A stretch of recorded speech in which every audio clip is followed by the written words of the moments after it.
Hey guys, welcome back to another gun build video. I'm going to be talking about the 7.6251 series here, and I'm going to be covering quickly as possible the RSASS build that I love to use, both loud and suppressed, and also the M1A SASS Loud and Suppressed. I'm going to cover the reasons why I choose certain attachments over others. So the first gun we're going to be looking at is the Meta RSASS Loud. There's a few reasons I choose some of these attachments over the others. The first one here is the Hera Arm CQR Tactical Grip. Now this gives you the most amount of recoil reduction with the highest amount of ergo, and I would always choose this over anything like an RK1 or an RK2. Secondary is the stock.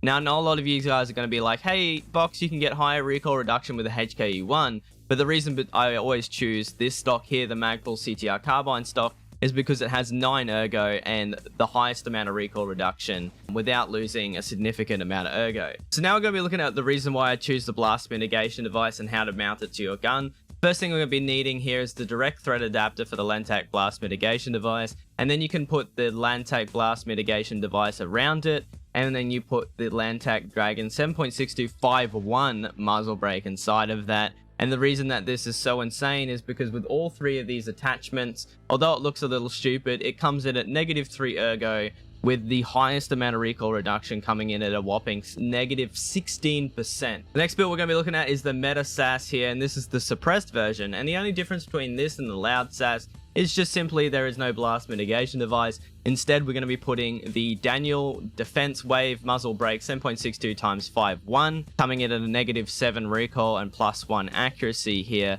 And we're going to be mounting on top of that the Daniel Defense Wave QD Sound Suppressor, which also gives an additional -7 recoil reduction. Possibly one of the most OP guns in the game, we're going to be looking at the Springfield Armoury M1A SASS Loud. Now this is the God build, and this is honestly hands down one of the strongest late game guns you can get your hands on. Now the first thing we're going to be looking at is a few conscious choices that I made along the way. The first one is the fact that you guys are probably seeing that I'm using a 4 to shift grip. Now the reason that I'm using a 4 to shift grip is because it gives you the highest amount of ergo that you can put on this rail. Now already coming in, including the 4 to shift grip, at a 54 vertical recoil and 98 horizontal, that is practically no recoil at all. Now the reason that I choose the 4 to shift is gives you that massive ergo boost that the M1 SASS really needs. Because it's such a heavy and long gun, the time to ADS on it can be quite terrible. That's why I would always recommend putting the 4 to shift on here. The second thing we're going to be looking at is the pistol grip.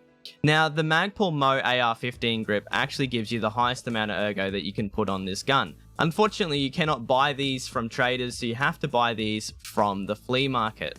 Now the second thing we're going to be looking at is an option that if you guys can't stand the recoil, even though I noticed that it is hardly even there, you can put the Zenit RK1 foregrip. This is a really good secondary choice here because it gives you -4% recoil, so that's an extra 2%, and also gives you +4 ergonomics. So the last gun we're going to be looking at is the suppressed M1A SASS. You're going to notice a lot of similarities here between the suppressed RSASS, and it's exactly the same as the Loud M1 SASS. The only difference here is, once again, the Daniel Wave compensator mounted with the Daniel Wave QD suppressor.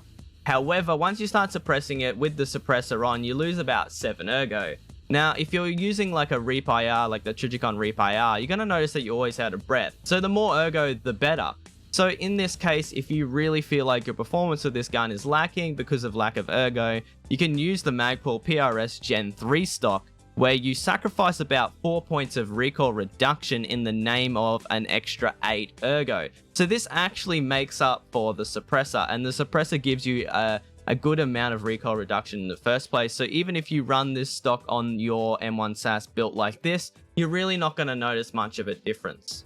Hey guys, that's it for another gun build video. If you enjoyed this in any single way, let me know down in the comments below what you liked and what you didn't like. And as always, if you enjoyed it in any way at all, make sure to smash that like and subscribe button. It helps me out heaps. I stream 6 days a week on Twitch. The link for that will be in the description down below. There'll also be screenshots of every single gun featured here, so if you want to see them again, make sure you check them out. And thank you so much for watching.